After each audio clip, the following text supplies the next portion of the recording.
Hey guys, welcome back to Honey in the Rock. I'm Sophie and this is Kenlee. Thanks for coming on. Thanks for having me. Kenlee was our VP this summer, so she was just the camera girl. She killed it. It was actually so fun to like watch you do your thing. You were just like locked in and you did it so well. Thank you. Um, and like it was sweet to watch you like use your talents, like Mhm. something so specifically your talent Yeah. for the kingdom, which was sweet and just like to savor memories. And so it was really sweet. And then we lived in a house together, so we got to Yes. spend time together and just to get to know each other. And it was really sweet, and she's really fun. And she works so hard and diligently and humbly. Um, so she's a joy, and I'm excited for you guys to hear about her story. Thanks for So thanks for coming on. Okay, tell us yourself, where you from, where do you go to school, stuff like that. so I'm from like south of Jacksonville, Florida, and I'm here with like my whole family, my mom, my stepdad, my sister, and my little brother. But I go to Liberty University. I'll be a senior there this semester, or for the next 3 semesters, really. Um, and I'm studying digital media journalism with a focus in video production and a minor in photography. So a lot of cameras in my life. So sweet. Did you always want to go to Liberty? So I actually grew up wanting to go to Tennessee and didn't even know Liberty existed until a couple months before my senior year. Okay. Which was really cool. But they like Yeah, sent me an email and they were like free applications, and to anybody who's paid for applications, you're like, oh, okay. So great. I just I'll applied. spend I was $50. like, Yeah, I'll figure it out later. great. And I got accepted about the same time as I got accepted to Tennessee as well.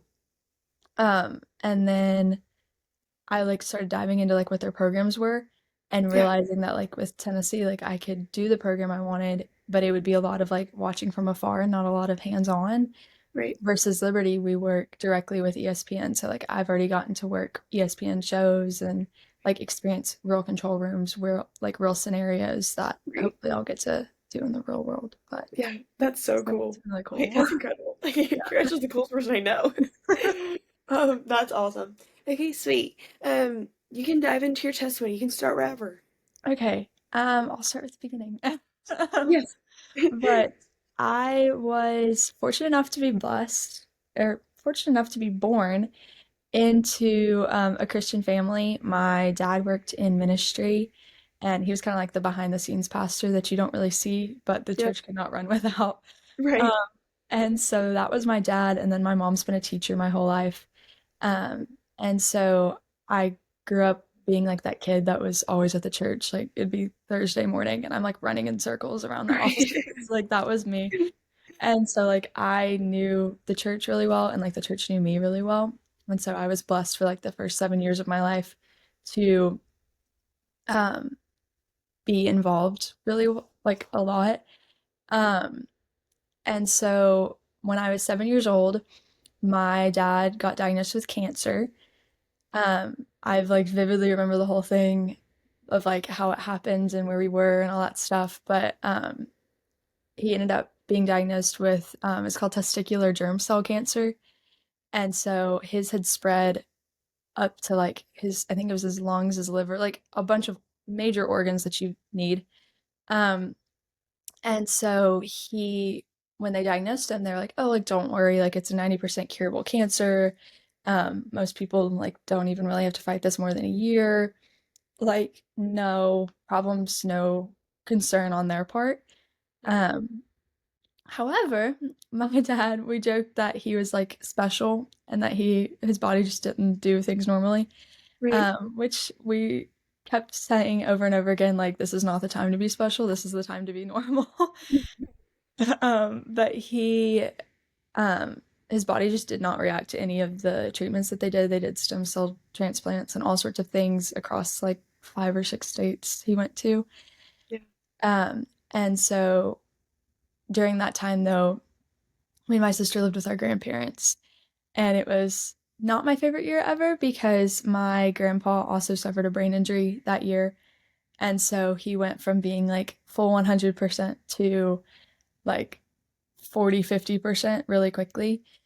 And So while we were living with our grandparents, that was happening at the same time as our dad was across the country fighting for his life. Um, and so when I was 8, it was almost like a year and a couple weeks later after he had been diagnosed. He passed away on August 1st, 2012. Um, very not something that every 8-year-old lives through. Um, like I was there for all of that. But in the next, I joke that it's like the hardest year of my life, and I hope it is the hardest year that I ever experienced. But in that year, we lost my grandfather and like I think it was 4 other like immediate family members, all within the span of like August to February.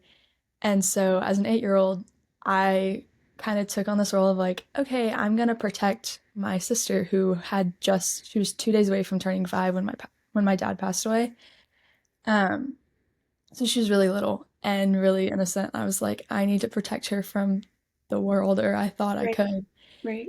And even watching my mom like struggle with it because she just lost the love of her life, the person that she thought she was gonna die with.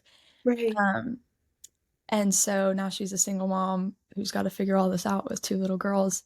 And Right. I took on this role of like, oh, okay, like I'm gonna be the protector of the house. I'm Mm. gonna like hold everything in, Yeah. and like I'm not gonna have emotion because they have emotions and Yeah. like they need to deal with it. And then one day I'll deal with it is kind of I think Right. how my brain was thinking. Yeah. Um, but I just so desperately wanted to like protect Mm. my sister and then my Yeah. mom as well. Right. And so I really adapted this little fun idea that I was going to make everything perfect, no problems, Mm. nobody would know about it if there were. And that continued until really, like, I didn't really see it until I was a senior in high school. Um, in the middle of that, my mom met my now stepdad and remarried, and we moved from small town Georgia to very, I like to say, like, affluent area of Florida. Like, it was completely different culture shock. Um, So for the first time in my life, kind of experienced, I want to say like a personal attack because I got here and it was like, oh, like you don't talk right, you don't dress right, like you don't act right. And I was like, oh, okay. Right. Yeah, I'm so sorry. I grew up very Southern. Like, I don't know what to tell you. And so being though in middle school and then in early high school, like you change who you are to be the people around you, especially if it's being pointed out all the time.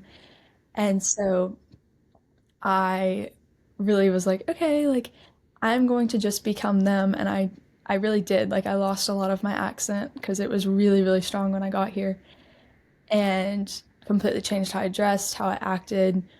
Um, Not the shining moments of my life was middle school, but it is what it is. If it ever is.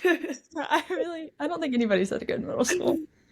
Um, but then got to high school and was I feel like doing okay, and then like we did COVID and that really didn't affect me because in Florida nothing shut down. Like it was like 6 weeks and we're back. And so then we went into my junior year and I was on the dance team, and what I thought was going to be like, oh, this amazing thing turned into a lot more of, okay, you need to act like this, you need to wear this, you need to present yourself like this because we were like the role models of the school is how we Right. were always told. And so Um, I went through junior and senior year kind of with that mindset. And then my senior year, I graduated. And as I was starting to like go through that last like couple weeks of school, I kind of started to realize what was around me and like, I guess how not real I was being. And so therefore the people I was surrounding myself with was not who I really needed to be with, if that makes any sense. Yeah.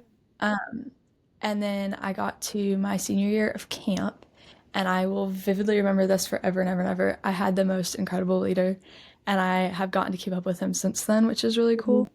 Um, but I remember like the first day he walked in, and he was like so vulnerable and so honest about like what he had been through, and it was not something that I expected. Mm. Um, but it was something I needed to hear. And then we did, I think it was like day 3 or something. It's this thing called the beam. We didn't do it this year. But it was like where the spider web was this year, but like you climb up on top of that. Yep. And so we did that, and I remember my whole group just like melting in that moment, if that makes any Yeah. sense. Like we didn't do most of Bible study that day. We walked like we did testimony time all the way around, and it was the first time I had said like out loud, I'm dealing with this problem of perfectionism and I need to like fix it kind of thing. Like I need to face it head on. And so that was like a really big moment for me was in that room and in that spot. And especially because I was in front of a lot of my peers that I had gone to high school with, and to like say that out loud, like I have been faking who I am and trying to be perfect, and I'm not, Right. was huge. And so I got to college and had an interesting first year just trying to get adjusted and Right. learn what it meant to live 500 miles away from your family, Yeah. which was crazy. Um, and then my sophomore year, kind of same thing. Like I had a group of friends that I thought were really great and turned out to not be so great, which Right. is fine. It is how it is. But I went into January of my sophomore year. Thought it was going to be like a great semester, 10 out of 10. I had had some roommate issues, but I thought I was dealing with them in the best way I knew how. And then I was taking like my migraine medicine one night and leaned back on a metal bar because my roommate above me had lowered her bed a lot. So that I was hitting my head on these metal bars all the time. And that was like kind of the main issue I was dealing with outside of the room, like with some leadership and stuff like that. Right. And so I like leaned back one night and hit it just right back here Mm. and thought, okay, whatever, like I hit my head all the time, like it's not a big deal. Right. Leaned down again to like I guess I was putting the bottle back. I don't know what I was doing. Right. But I sat back up and when I did, I hit it in the same spot again, like almost probably Mm. 5, 10 seconds later. Right. And so I remember that one being like, oh wow, that kind of hurt. Like that was worse than normal. Right. And from what my mom has told me, because I don't remember anything from that point on. Mm. What my mom has told me is that I told her I got up, took a shower, felt dizzy in the shower, got an ice pack, went and laid down and slept. Um, I woke up the next morning and had like radio static, like the old TVs used Yep. to. That was like my vision. Like I couldn't see clearly. It was all fuzzy and like I was like, oh, this is not good. Right. Yeah. And like Something's I had migraine issues where like I had trouble with my vision, but like I had never just like lost it. And so I was like, okay, like I need to go to the doctor. right. And ended up going. It started with, oh, you have a mild concussion, like don't worry about it, you'll be fine in a week. To by the end of that week, I tried to go to class and I was like, I can't look at the board. Like it hurts my eyes to physically look at the Right. board. And I had blue lights on and the whole shebang. Right. Um, and then throughout the next couple weeks, I went to major concussion with vertigo because I stopped being able to stand by myself and like walk in a straight line, Yep. which is terrifying. Yeah. Yeah. Especially being And young. yeah, and then went to severe concussion, and then eventually they were like, no, you have a brain injury, essentially. Um, and so like I've done physical therapy, occupational therapy, speech therapy, all of it. Right. Um, but kind of over that year, um, didn't like I just don't remember anything from 2024. And so Mm. like the very very end of it I have like a few memories here and there, but for the most part 2024 is just like it didn't happen in my brain. Um were you gonna say something? No, that's just so interesting. Yeah. I'm just like, whoa. Yeah, it's crazy. Mm. But like through that and I think through like even um like when I was little and kind of realizing like this is not in your control. Mm. Like my I guess little life motto has always been like I'm gonna try to control it and I know I'm gonna try to control it, but like at the end, like God has a plan and I'm not gonna be Right. able to change that. Like Right. I'm following his path, not mine. Yeah. Um, and so post concussion has been just a lot of therapies and relearning how to do stuff. I Yeah. like completely relearned my job at school because they had trained me during all of that, and I was like, I don't know it anymore. Yeah. Yeah. And so yeah, like the last, I guess, year I'd say has been really cool because obviously the spring that that happened, I was relearning to like be a human being because I had to relearn to walk, to drive, to stand on one foot. And coming from somebody who had danced her whole life and had done point, like having to Yeah. relearn how to stand on one foot was like, what in the Shock. world? Um, and then like my soft or the start of my junior year was really like a okay, like I'm gonna kind of still be figuring this out. Like I gotta make sure I'm taking care of myself while also jumping back into everything. And then this last semester, I joked that I got to like live again, because as much as my memory's not fully back and I still forget a lot of things, I've learned kind of how to take care of that, but also like I guess find the joy in the like what I'm doing. Yeah. And that's not something that I had experienced for the last year because I was so focused on like, okay, I can't do this, I can't do that, I can't do this. But the last like semester and then even this summer has been really cool to see like that I can do stuff again and that I don't have to be like so stressed about like, oh, like if I hit my head even the slightest bit, like I'm gonna have to go back and redo it all. Um, so it's been really cool to get to like, I guess, hand it over to God because I was like, I hit a point during that semester that I was like, I can't do this. Like this is not, this is out of my willpower. Right. Right. And so I think it was really cool to like see what happened this past semester when I really didn't hand it to him because I've, the perfectionism as much as I like would love to be like, oh yeah, I fixed it in 6 weeks. Like I did not. It's still something I like fight every now and again. And I'm, still actively learning how to not try to be perfect in every situation. Um, but yeah, I think that's kind of where I am now. Like I'm still figuring it out, but Right. That's really sweet. Thanks for sharing that. I think, well, I just don't like, there's just so many parts of your story that I'm like, I just want to sit in that. Mhm. Um, but like, I think just like the wanting to protect that, like almost like motherly instinct Yeah. from a young age of like losing your dad, grieving your dad, but then like Hmm. pushing that to the side to be strong for other people and then being what other people wanted and trying to form to that. Like, I think that's just like so easy for us to like jump to. Yeah. And then again, though, it's like all control, Hmm. which is so interesting. And I think Yeah. it's like, I want to control, like, my world is spinning. Hmm. You lost so many people that were dear to you, like, how Yeah. confusing and heartbreaking that is. And trying to, like, walk in that, being like, what am I supposed to do? Hmm. And it's like, okay, well, let me control what I can control. Let me Right. try to protect this for my sister. And Right. then it's like, okay, we get older, and it's like, well, I can't control what's going on, but I Yeah. can be exactly what these people want me to be. Hmm. So I can control that. And then it's just like, and then you got to a point like you literally couldn't. Hmm. Yeah. Your brain just like couldn't do it Mm-mm. because of an injury. And it's like, oh my gosh, this is terrifying. But like no longer I can try. I can't even try to pretend like Yeah. I can do it. Yeah. And just like how the Lord met you in that place and was like, here, I'll take it. Like Yeah. let me have control. Right. But just like how hard that is. Um, but I think it's just like what's sweet about your story is like there are hardships. Hmm. There are like broken pieces of like that is heartbreaking. Yeah.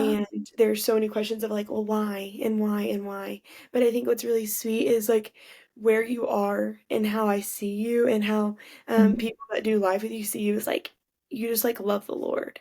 Right. And it's like even sweeter now to know the hard parts of your story because it's like, oh my gosh, she walks with such humility and she went through this and she does this, but she went through this. And I Right. think that's just like a testament to the spirit inside of you that you're willing to like continue to say the Lord is good and merciful and kind and still serve him because you know what he did for you, Yeah. even though your life hasn't been this perfect thing. Um, Hmm. and so I think that's really sweet and just like really encouraging, honestly. Yeah. Um, for people who are like walking through hard stuff. It's like Hmm. there is a way to see the joy in the little things again. Yeah. And um, there will be wrestling moments with the Lord of like, why did you have to take my Mhm. dad? Or why Yeah. did I have to move across like from one state to another? Like, why did all this stuff have to happen? Why did I have to hit my head? Like all these things. But then Yeah. it's like, but this is who the Lord was in that, and this is how you met the Lord, Hmm. and like you're here still. And I think Right. that's just really encouraging Yeah. um to see that. And just like even the part where you said like seeing the joy in little things. Like, Mhm. it had to your memory had to get taken away, and you had to Yeah. relearn how to do little things Mhm. to then realize how special it is, and I think that's just, Right. like, something all of us can, like, actually work on. Like, intentionally walk throughout our days. Like, how can I see the Lord in this? Or Right. how can this small little thing actually be really exciting? Yeah. Um, and I think that's something we all could actually take from, like, we don't have to lose our Yeah. memory to realize we should look Mhm. for the little things in life. Yeah, like, even things like I mean, I was a dancer, so, like, I used to do all these tricks and everything, Yeah. and then, like, I think it was last fall, I did a cartwheel for the first time in, like, 6 months, and I was like, "This is huge." Like, Right. I can Right. do a cartwheel and Girl. not fall down and, like, stay standing, and then, like, I haven't been able to dance since that happened, and I've been doing, like, adult classes and stuff like that just to keep it up because it's something that I find so much joy in. And Right. then, I got an email, like, last week or 2 weeks ago or something like that from the place I had danced before, and they're like, "Hey, like, we moved our class to Tuesday if you, like, wanna re-sign up," kind of thing, which is perfect because Tuesday's, like, my day my free day kinda thing.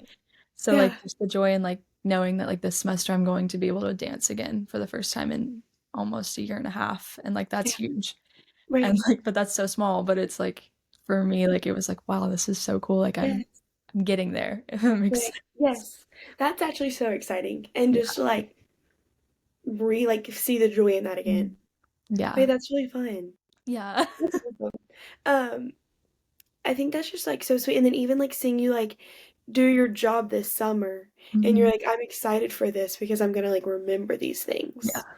But then even, like, I feel like you just walk with so much, like, intentionality in the Mhm. things because you know what it was like to not have that, Mhm. and Yeah. you know what heartbreak was like, and you know what trying to, like, be what everyone else wanted you to be looked like. Like, you Mhm. walk through different things to now it's like you walk with purpose and intentionality of, like, Yeah. every moment is a gift. Like, Mhm. the breath in our lungs literally is a gift, so let me Yeah. take advantage of that, Right. and that's just so evident in your life, and so that's really sweet, um, that the Lord has allowed you to see that, Mhm. because it would be easy for you to, with what you've walked through, to, like, turn Right. and Yeah. say, "There's no point." Um, but then it's like, "Okay, well, if there's no point of me following him, then what's the point in life? Like, what's the point of Right. doing these hard things and walking through these hard seasons, um, of grief and family and friends Mhm. if there was nothing we were living for?" Yeah. And that's really sweet. Yeah. No, it's been really cool, like, my mom says all the time, she's like, "You don't know when, like, your last day is, so you might as well, like, live how you wanna live, but, like, also, like, forgive everybody because you don't know if they won't be there the next time you call them or, like, like, they won't you'll won't be able to forgive them kind of thing. And so, like, we have a rule in our house that, like, you don't go to bed angry because you don't know if you're gonna wake up. And, like, Right, as morbid as that sounds, like, it's been such a reality in our life. Um, and so, like, I think just, like, forcing yourself to not focus on that negativity has been huge. yeah, Because it's like, okay, well, like, I can be mad over this, but, like, there's no point. Like, right. it's not gonna matter in 10 years, like No, literally, yeah, yeah. It does put things in perspective, Mhm. for It does. sure, of, like, Yeah. what is it worth it to be Right. in that petty argument now? Yeah. Just love the people that are in front of you well. Mhm. That's really sweet Yeah. that the Lord has given you that perspective to see Mhm. in that way, Yeah. because we all probably could live more like that, and we would be looking more like Jesus if we were willing to. It's it's not always easy, but No, right, of course not. Oh, gosh. Well, that's really sweet. Thanks for sharing your story and just the vulnerability in that of life can be hard, um, but the Lord has still been gracious and shown up Mhm. to you, and now you just genuinely have different perspective on Mhm. life, Yeah. um, and to live with more intentionality. And so, thanks for being willing to share and serve in the ways you do. Thanks for having me, I appreciate it. I love you, and I love Sure. like I love hearing all of your story together because it's sweet, like putting the pieces Mhm. together, and so it's really Yeah, of sweet. So thanks for sharing. course. And thank you guys for listening, and I'll see you next week. Bye.